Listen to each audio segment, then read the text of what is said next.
I've replayed that night so many times in my head, I swear I can smell the shrimp cocktail again. It's not the fancy kind, the rubbery, limp ones. They serve on plastic trays at corporate parties. That was my first clue I didn't belong there. Shrimp. And maybe the fact that Fiona was already halfway across the room when I finished parking the car. She didn't wait for me, not even pretend to. Her boss, Gregory Halia, the guy who signs her paychecks, was hosting the party at his house. Technically a house, but more like a mansion with too many windows and not enough soul. Every corner was filled with wine glasses, fake smiles, and people who laughed a little too hard at Gregory's jokes. Fiona had talked about this guy like he was some marketing messiah. I just saw a guy with a crooked name tag and hands that wandered. When he laughed anyway, this wasn't the first time I'd felt out of place around her colleagues. But it was the first time she made no effort to hide it. The second I stepped inside, she waved from a distance. Not the warm kind of wave your wife gives when she's happy to see you. It was the kind you give your Uber driver when you're pretending to be nice. That hurt, but I smiled anyway. What I do? I make excuses. I let things slide. So I tried to blend in. I chatted with a guy from accounting who told me about his gluten intolerance for 15 minutes. I sipped wine, even though I hate wine. I looked for Fiona, and when I finally spotted her, she was standing so close to Gregory that their drinks were touching, whispered something to her, and she threw her head back, laughing. She touched his arm. No, that wasn't the Fiona I knew. Or maybe it was, and I just didn't want to believe it. I approached her twice that night. The first time she introduced me as Caleb, my husband, like I was her mailman. The second time she told me she'd be working the room and that I could grab a drink or whatever. So I did. I grabbed two. Then I grabbed my coat. I left without saying a word. I wasn't trying to be dramatic. I just couldn't take it anymore. And 5 minutes later, my phone buzzed. Single text, just one word. Come. No punctuation, no context, no apology. And that, I guess, is where this story really begins. When I got that text, come, I stared at it like it was written in another language. No punctuation, no please, no explanation. Just the kind of message you send to a delivery guy. You're not your husband who just walked out of your boss's party because you pretended he was invisible. Stood on the sidewalk outside Gregory Hale's monstrous house with my coat half on and half off, debating whether I should go back in. I looked ridiculous. I knew it. But I hesitated because, despite everything, some pathetic part of me still clung to the hope that maybe she noticed. Maybe Fiona had felt my absence. Maybe she realized she'd crossed a line, so I went back. Front door was cracked open. I could still hear the sound of jazz music and clinking glasses. When I stepped inside, no one noticed. No one ever does. But Fiona was nowhere in the crowd. That text wasn't meant for me to find her in the living room. It was an invitation or maybe a command to something quieter. I wandered down the hallway, where coats hung sloppily on hooks and half-drunk glasses of wine sat abandoned on window ledges. The house was too big, and every hallway echoed. I passed a guest bathroom, empty, a den, also empty. Finally, I reached the back patio, and that's where I found her. Fiona was sitting alone on a bench under a string of white lights, legs crossed, wine in one hand, phone in the other. She didn't even look surprised when I walked up. She looked relieved, like she had summoned me, like she expected me to come. "You came back?" she said casually. Like I'd just returned from getting napkins instead of storming out. I stood there, waiting for an apology, for an explanation, for anything. Instead, she patted the empty space beside her and said, "I didn't like how you left. It made me look bad." It made her look bad. Not, "I'm sorry I ignored you." Not, "I miss you." Just her image. Always her image that mattered. Still I sat down because I'm a coward. Because some twisted part of me thought that if I just stayed quiet and listened, she'd come around, but she didn't. She leaned in and whispered, "You're not making this easy." I asked her what this was supposed to be. Her answer, "I'm trying to get promoted, Caleb. And you showing up like some jealous intern doesn't help. That hit like a slap. So that's what I was now, an obstacle. Something in the way of her career. Something disposable. I didn't even respond. Just stood up, turned around, and walked straight to the front door. But just before I reached it, I heard footsteps behind me. Fast ones. It was Gregory. He looked winded, like he'd jogged across the house to catch up to me. He smiled, not in a friendly way, more like a cat that just cornered a mouse. And then, with a voice so smug I can still hear it clearly, he said, "She's really good at what she does, huh? Total team player?" He winked. I said nothing. I couldn't.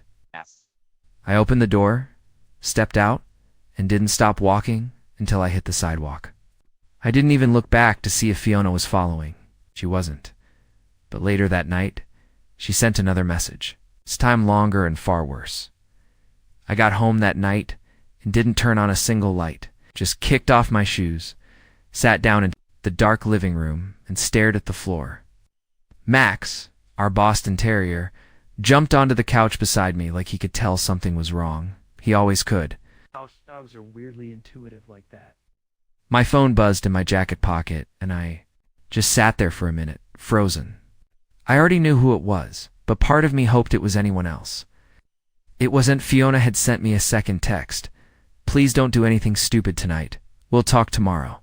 That was it. Not "I'm sorry," not "I love you," just a condescending message that made it sound like I was some ticking bomb, some emotional liability she had to manage like a client account. And what killed me more than anything was how calm she sounded, like none of this had even touched her. I didn't reply. I didn't know what to say. I didn't even know what I felt. Anger.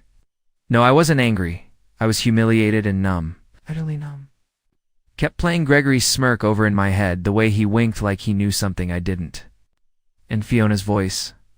"I'm trying to get promoted." I sat in that silence for what felt like hours. Eventually dozed off beside me, his chin resting on my leg. That little bit of warmth was probably the only thing keeping me from breaking apart completely at some point.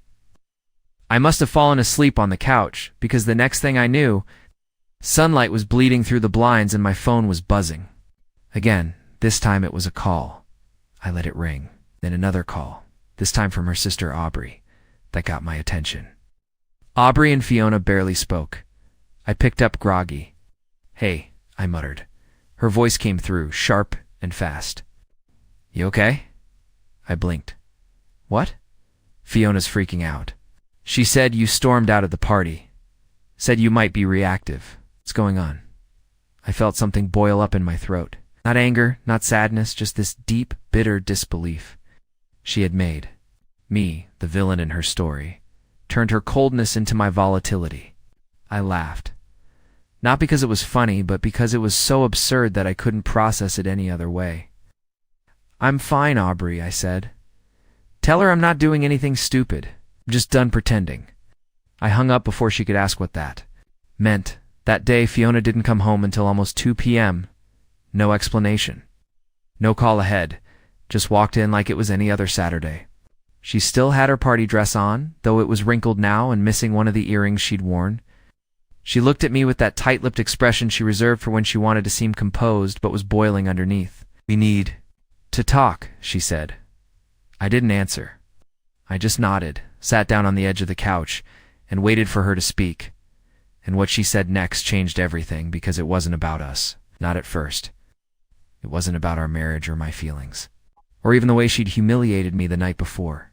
It was about Gregory, about the opportunity he'd offered her, about the conditions attached, and about what she had already agreed to. I sat there on the edge of the couch, hands clasped so tightly they were turning white, while Fiona paced the living room like a lawyer, rehearsing for trial. She wasn't looking at me. Not really. She was talking to herself, trying to frame it all in a way that would make it seem reasonable, justifiable, maybe even noble. "He offered me a position," she said, wringing her hands. "Vice President of Marketing. It's a massive jump, Caleb. It's what I've been working for years." I said nothing. I just watched her as she started to unravel. Her voice cracked on the word years, like she wanted me to feel bad for her, as if that explained everything, as if ambition made betrayal less disgusting. "And he made it clear," she continued, hesitating only a second too long, that he wants loyalty. He wants commitment. He wants someone willing to be flexible. I knew what she was trying to say without saying it, and it made my stomach twist into knots. My own wife, the woman who once held my hand during thunderstorms because she hated the sound of thunder, was now standing in front of me, justifying selling herself to her boss and dragging our marriage through the mud in the process. All for a title and a corner office. I wanted to scream. I wanted to shake her, to make her see what she was doing, but instead, I just sat there, blinking at her like an idiot, trying to hold myself together. "You're not hearing me," Fiona said, a sharpness creeping into her voice. "This is for us. This is for our future. Do you think I wanted to play nice with him? You think I wanted to dance on his arm all night, smile at his jokes?" I opened my mouth.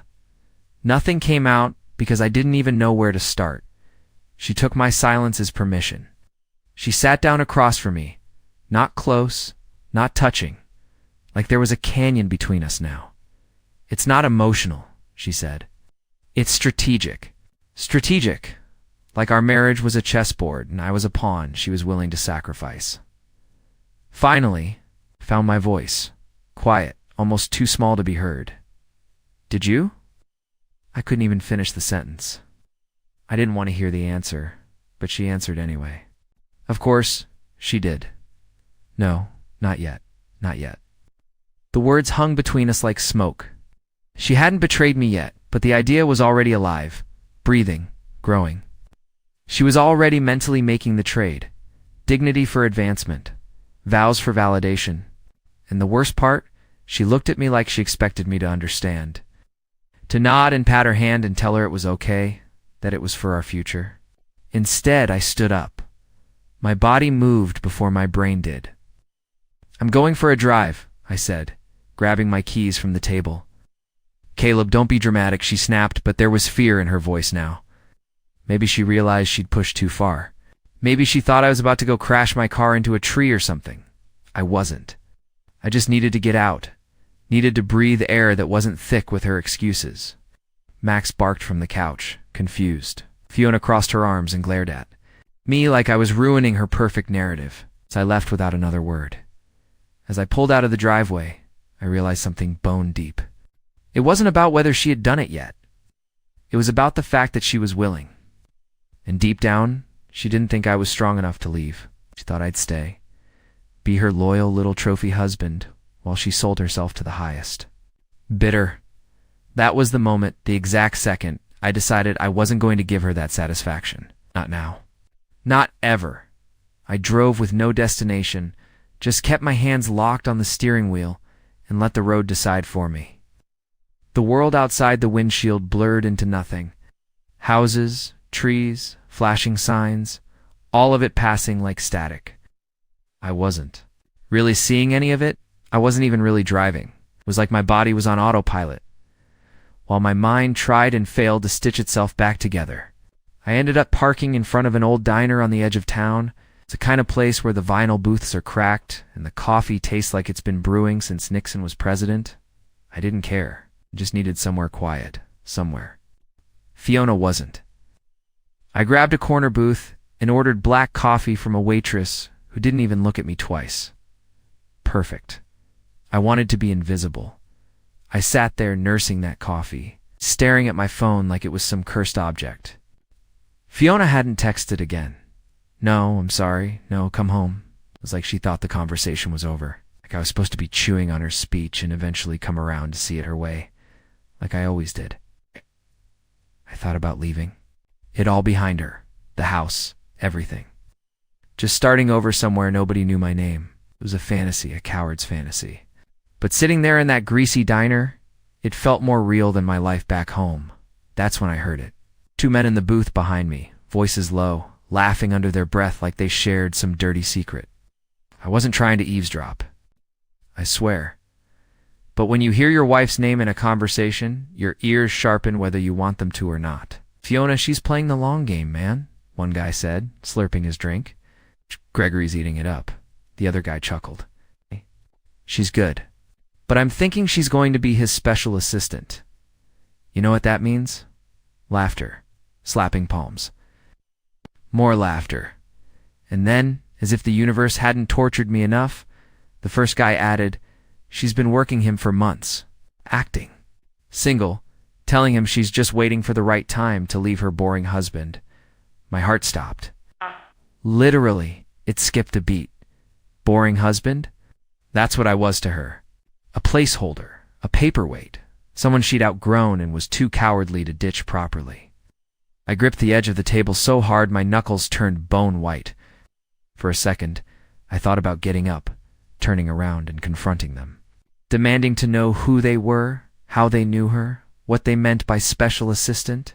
But I didn't. Instead, I slid out of the booth, tossed some bills on the table, and walked out into the sunlight that suddenly felt way too bright and way too cruel. I didn't cry. I didn't scream. I just stood there on the sidewalk, letting the realization settle into my bones like poison. She hadn't just drifted away from me. She'd been planning her escape for months. The party wasn't the beginning. It was the finale. I had been too stupid, too trusting, too boring to see it coming. I had no idea where to go next. I couldn't go home. Not yet. That house didn't feel like mine anymore. Maybe it never had. So I did the only thing I could think of. I went to the one person who always told me the truth, whether I wanted to hear it or not. My older brother. And the things he said to me that afternoon. They shattered every last illusion I still had. When I pulled into Jonah's driveway, he was already outside, standing by his beat-up truck, a beer in one hand, looking like he expected me. Maybe he did Jonah's like that. I always had this sixth sense about when things were about to blow up. And looking at me that day, I must have looked like I was walking wreckage. I didn't even say hi, just leaned against the side of his truck, arms crossed, heart hammering against my ribs. He tossed me a beer. I caught it without thinking and cracked it open. Even though I didn't want it, it gave my hand something to do other than shake. "So," he said, after a long minute, "you finally woke up." I flinched like he'd slapped me. What's that supposed to mean? Jonah shrugged, unbothered. "It means you've been playing house with a woman who's been halfway out the door for years. You just didn't want to see it." I wanted to argue, to defend Fiona, to defend myself, but I couldn't, because deep down, I knew he was right. I knew it. From the way Fiona stopped asking how my day was, from the way she started dressing up more for work events, and stopped leaving sweet notes on the fridge, from the way she talked about Gregory, with stars in her eyes like a teenage girl crushing on a boy band. I just didn't want to admit it. Jonah took a long pull from his beer, watching me with eyes that missed nothing. "She chose," he said finally. "She chose ambition over loyalty, pride over partnership. You were just background noise to her climb." Swallowed hard. The words hurt because they were true, and because Jonah didn't say them with malice. He said them like a man reading the weather report. Just was. "What do I do?" I asked, hating how small my voice sounded. He didn't even hesitate. "You leave?" I shook my head automatically, the way you do when someone suggests something so big your brain can't process it. It's not that simple. "Yes, it is," he cut in, his voice sharper now. "It's that simple, Caleb. It's just not easy." I stared at the ground, feeling 12 years old again, like I had just been scolded for breaking a window. "I can't just walk away," I mumbled. "We built a life together, a house, a future." Jonah leaned closer, lowering his voice like he was letting me in on a secret nobody else knew. "You didn't build a life with her. You built it around her." There's a difference that hit me harder than anything else, because it was true. Everything in our life, the house, the vacations, the stupid Pinterest perfect photos on the Frigid, had all been curated around Fiona's dreams, Fiona's needs, Fiona's ambitions. I was just there, supporting cast. Jonah straightened, tossing his empty beer can into the trash with a clatter. "You need to figure out who you are without her before she finishes hollowing you out." I nodded slowly, feeling something heavy and painful settle into place inside my chest. Not rage. Not even sadness. Resolve. It was like realizing you've been standing in a burning house for years without even smelling the smoke. And finally deciding to walk out the front door, I drove back toward our neighborhood just as the sun was setting, the sky bleeding orange and purple across the horizon. I wasn't going home to fight. I wasn't going home to beg. I was going home to finish it. But when I pulled into the driveway, something strange was happening. There were two unfamiliar cars parked out front, and voices, loud, frantic voices coming. From inside the house, something had happened while I was gone. And whatever it was about to change everything. I sat in my truck for a few seconds, engine still running, listening to the chaos coming from inside the house. Raised voices, the thud of something heavy being dropped, a door slamming. For a heartbeat, I wondered if I should even go in. Maybe it was better to just keep driving, disappear, leave Fiona to her disaster. But then I thought about everything I'd swallowed for the past 7 years, every smile I forced, every time. I made myself smaller just so she could shine. I realized, no, I needed to see this through, needed to see it with my own eyes. I killed the engine, shoved the door open, and marched up to the front door without bothering to knock. The second I stepped inside, it was like stepping into a storm. Fiona was in the living room, mascara streaked down her face, pacing back. And forth, like a cornered animal. 2 men in expensive suits were standing by the couch, looking uncomfortable as hell. One was Gregory Hale, her precious boss, and the other was some slick-looking guy I didn't recognize. Everyone froze when they saw me. For a moment, the whole world went silent, like the house itself was holding its breath. Fiona's mouth opened and closed, but no sound came out. Gregory was the first to recover. He stepped forward, smoothing his jacket like he could iron out the tension in the room. "Caleb, right? Maybe you should." I cut him off with a look. I didn't say a word. I didn't have to. Whatever they thought they were doing here, it was about to get dragged into the light. Fiona took a shaky breath. "I was going to tell you," she said, her voice cracking. "I just needed more time." "Tell me what?" asked quietly, stepping fully into the room now. Gregory shifted uncomfortably. "This is a legal matter now. Fiona's actions have put her in a difficult position." I narrowed my eyes. "What actions?" That's when the other man, the one I didn't recognize, spoke up. "Your wife forged company documents, Caleb. Financial records to make it look like she closed deals she didn't." The room spun for a second. I had expected betrayal, emotional betrayal. But this was criminal. Fiona's face crumpled. "I had to," she whispered. "You don't understand." Gregory said I needed numbers. Results? I couldn't wait. Gregory raised his hands defensively. "I never told her to forge anything." I could see it then, clear as day. Gregory had dangled a carrot in front of her, knowing full well she'd do anything to grab it. Then, the second she got her hands dirty, he stepped back, washed his hands, and let her drown. Ow. I stared at Fiona, really stared at her. And for the first time in years, I saw her without the rose-colored glasses. She wasn't the woman I fell in love with. She wasn't even a stranger. She was a warning, a cautionary tale. And the sad thing was, even now, part of her still thought she could talk her way out of it. Fix it. Spin it. "This can still work," she said desperately, stepping toward me. "We can get through this if you just stand by me." I took a step back, not out of anger, out of sadness. There was no we anymore. The man I used to be, the one who would have fought for her no matter how dirty she played, he was already dead.